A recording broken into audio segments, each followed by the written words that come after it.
भोपाल से जहां पर दो गुटों के बीच जमकर पथराव हुआ है, जमकर पत्थरबाजी हुई है। भोपाल से बड़ी खबर, पथराव में कई लोगों के घायल होने की भी खबर मिल रही है। पुराने विवाद को लेकर दो गुटों के बीच झड़प हुई है। बवाल के बाद भारी पुलिस बल की तैनाती की गई है और ये घटना जहांगीराबाद के पुरानी गल्ला मंडी की है। बड़ी खबर आपको बता रहे हैं, भोपाल में दो गुटों के बीच जमकर बवाल होता है, पथराव होता है। पथराव में कई लोगों के घायल होने की खबर मिल रही है।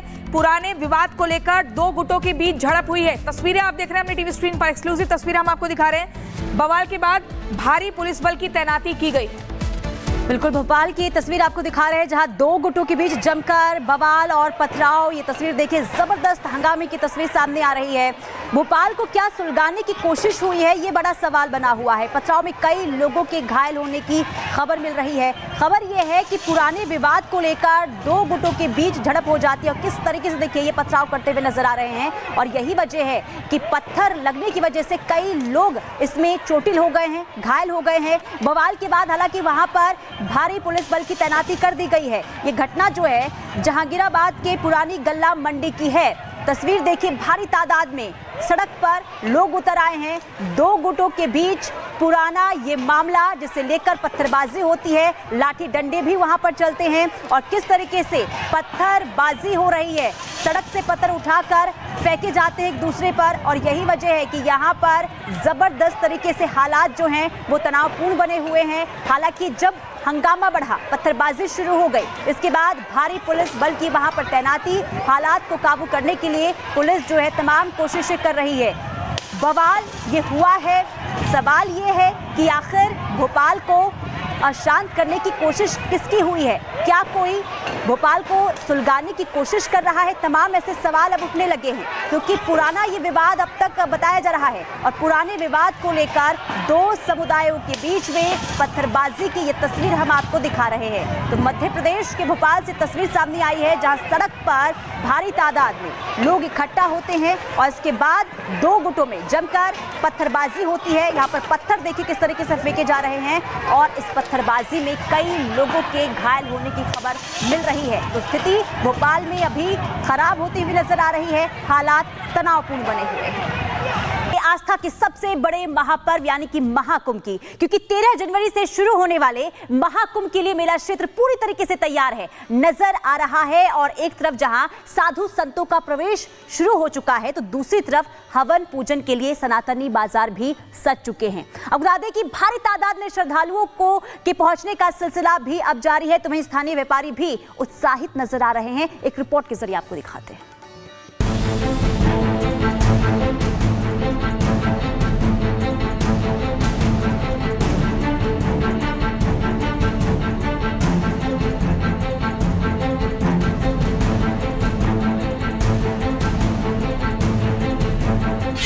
महाकुंभ की महिमा अपार, बढ़ रहा स्थानीय व्यापार।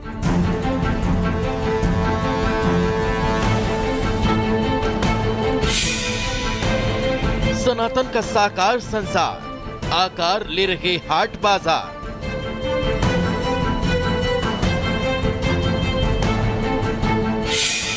महाकुंभ में सनातनी आए, खिल उठा स्थानीय व्यवसाय। कलयुग में कालजयी महाकुंभ की महिमा कौन नहीं जानता। इसे की तो दुनिया का सबसे बड़ा आध्यात्मिक, धार्मिक और सामाजिक समारोह कहते हैं, जिसमें लाखों करोड़ों लोग बिना किसी के बुलाए खींचे चले आते हैं।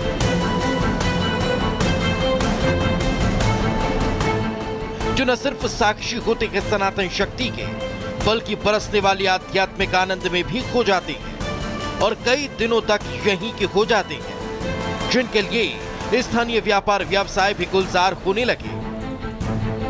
महाकुंभ में प्रयागराज के चौक की भी अपनी अलग भूमिका होती है, जहां से यज्ञ हवन सामग्री से लेकर के ड्राई फ्रूट्स तक भेजे जाते हैं महाकुंभ में। इसी के साथ यहाँ पर बाजार जब सजते हैं तो पीतल की नगरी यानी कि मुरादाबाद से भी सामान पहुँचता है और चौक होते हुए वो महाकुंभ तक जा पहुँचता है।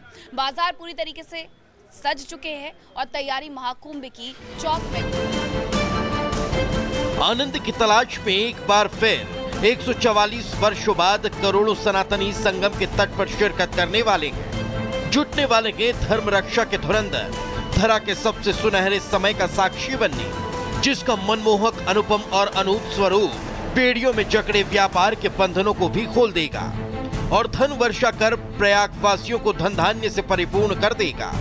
यही वजह है कि क्विंटलों हवन सामग्री के साथ व्यापारी भी तैयार नजर आ रहे हैं। 2 महीने 3 महीने पहले से पूरी तैयारी करनी पड़ती है और कम से कम 1 टन से 2 टन माल तो हम ही रखते हैं। बाकी पूरा बाजार और जो बेचता है उससे मेरे को कोई इतना मतलब नहीं है। माल बहुत जाता है, बड़े बड़े महात्मा आते हैं, बड़े बड़े संस्था के लोग आते हैं और मतलब जो भी ले जाता है वो एक बार में 100 से 200 किलो एक बार माल ले जाता है। काफ़ी चीज़ गए हैं, जैसे कि हवन कुंड हो गया है, आपका त्रिशूल हो गया है, बाबा जी लोग लेके चलते हैं, उसके साथ घंटे हो गए हैं, मंदिर में चढ़ाए जाते हैं। काफ़ी आइटम है ये सब हिसाब से।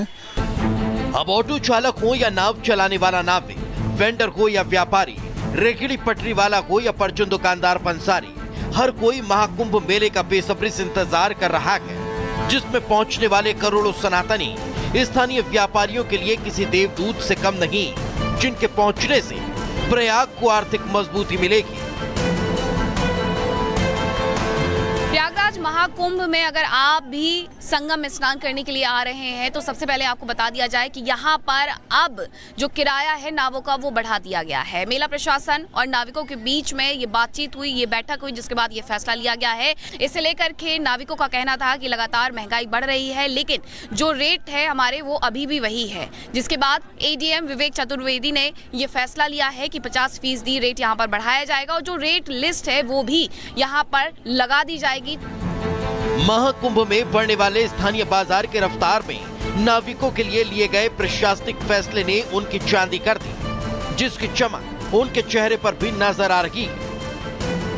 अभी कुछ दिन पहले हम लोगों को डीएम साहब से मीटिंग हुई थी और मुख्यमंत्री जी से भी हम लोगों ने मुलाकात किया था, तो इस रेट को लेकर के तो उन्होंने बताया कि आपका रेट जो है बढ़ा दिया जाएगा, लेकिन 2-3 मीटिंग के बाद भी अब जाके रेट हमारी बढ़ाई गई है, 50% की बढ़ोतरी की गई है। 2018-19 के कुंभ में रेट को 50% बढ़ाया गया था और अब 2025 के कुंभ में 6 सालों के अंतराल में अब जाके हमारा रेट 50% और बढ़ा है। जो नाविक संघ है इनकी काफ़ी दिन से मांग थी कि जो इनका किराया है नावों का, विभिन्न जगहों से नावें जलाते हैं, उसको रेट को इन्हांस किया जाए। तो 2019 में भी गत कुंभ में भी इनका नावों का किराया बढ़ा था। उसके बाद से इस कुंभ में 6 साल बाद ये इन्होंने एक बैठक की, जिसमें मेलाधिकारी साहब इनके पदाधिकारियों से बात किए और सभी नाविक उपस्थित थे। इनकी डिमांड थी कि हमारा किराया एटलीस्ट 50% बढ़ाया जाए। तो उसमें सम्यक विचारोपरांत निर्णय लिया गया है कि किराया 50% बढ़ा दिया जाएगा इनका। त्योहार की से तैयारियों के साथ साथ साधु संतों और तीर्थयात्रियों के आगमन से संगम का रूप विहंगम नजर आने लगा, जिनसे मिलने वाली संजीवनी रोजगार के साथ ही स्थानीय बाजार को भी अमृतत्व प्रदान करेगी। Bureau report, Republic Bharat. तो देखिए, तीर्थराज प्रयागराज का नाम आते ही हमारी स्मृति में त्रिवेणी संगम का नाम आता है और जब भी बात होती है त्रिवेणी संगम यानी कि महाकुंभ की, तो हमेशा से ये माना जाता है कि कुछ अलग ही माहौल देखने को मिलेगा। और हम आपको बता दें, संगम तट की बात करें या फिर महाकुंभ की परंपरा से जोड़ने वाली रीत की बात करें, तो तीर्थ पुरोहितों को हम इसमें नहीं भूल सकते हैं, जो कुंभ को लेकर भी तैयारियों में लगातार जुटे हुए हैं।